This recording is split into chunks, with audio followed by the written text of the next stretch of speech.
Here's a question. How do you define the word filmmaker? Ready and action. Action! And action. If you were to ask any person on the street to name their favorite filmmaker, chances are they would name a director, like Steven Spielberg, Alfred Hitchcock, or Stanley Kubrick, as opposed to naming a screenwriter, producer, or editor. So, how did this association become so commonly accepted by movie-going audiences? In J.E. Smyth's book, Nobody's Girl Friday, The Women Who Ran Hollywood, she attributes this assumption to the rise of auteur theory and the decline of the studio system in the 1960s. Auteur theory was put forth by Francois Truffaut and Andrew Sarris to legitimize film as an art form, like theater or the opera, as opposed to cheap, mass-produced entertainment. The theory grants authorship of a film to its director, saying they are the sole source of the film's creative style. So did the role of director as auteur elevate films to art? This question is debatable, especially knowing that classic films produced under the studio system have stood the test of time and continue to influence films being made today. In Smyth's book, she relays many stories of people working in the early studio system who attested to its creative and collaborative environment, a stark contrast to the director worship of today. She writes, "The concept of the director's primary authorship of a film eliminated an important period in the studio era when writers, producers, actors, and editors assumed and were awarded authorship within a collaborative system of production." Smyth also notes that the rise of auteur directors, who were and continue to be predominantly men, erased the significant contributions made by women working in a variety of roles during the golden age of Hollywood.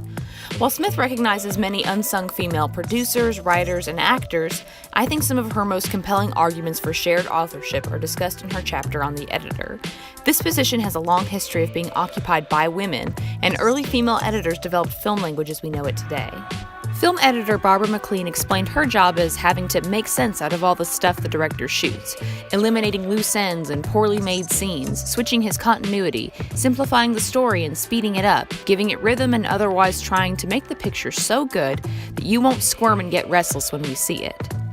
All throughout the 20s and 30s, directors were hands-off in the editing room. Film editor Anne Botchins maintained that while a few directors insist on cutting their own pictures, they are very scarce. The space this left for editors to exercise control and creativity over the story was enormous. The overlooked fact that many directors were not pulling the strings in the editing room is significant because it was during these decades that film grammar as we understand it today was established and refined. Barbara McLean would take her own notes on set and often requested that the director shoot a variety of additional angles in their coverage. In one instance, McLean insisted that she needed more close-ups to cut the affairs of Cellini and was given permission to direct a reshoot since the director Gregory LaCava was away in Europe. All of this was done in the service of the story.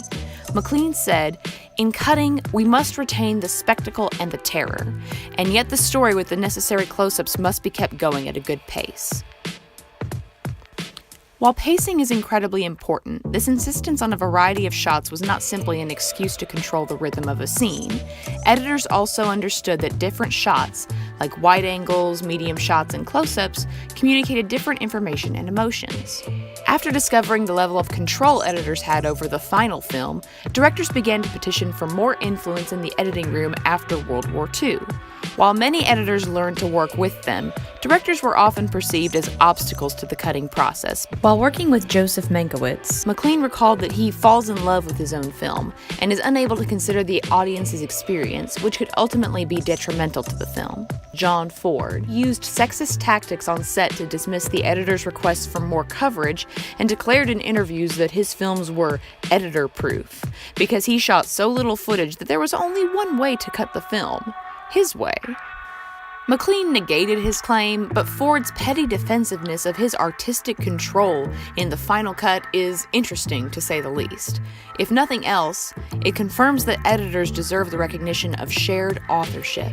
I'm not suggesting that the director's vision isn't influential, but I am saying that the implementation of artistic hierarchies does not make one film superior to another. One look at a film's credit sequence lists the names of hundreds, even thousands of contributors.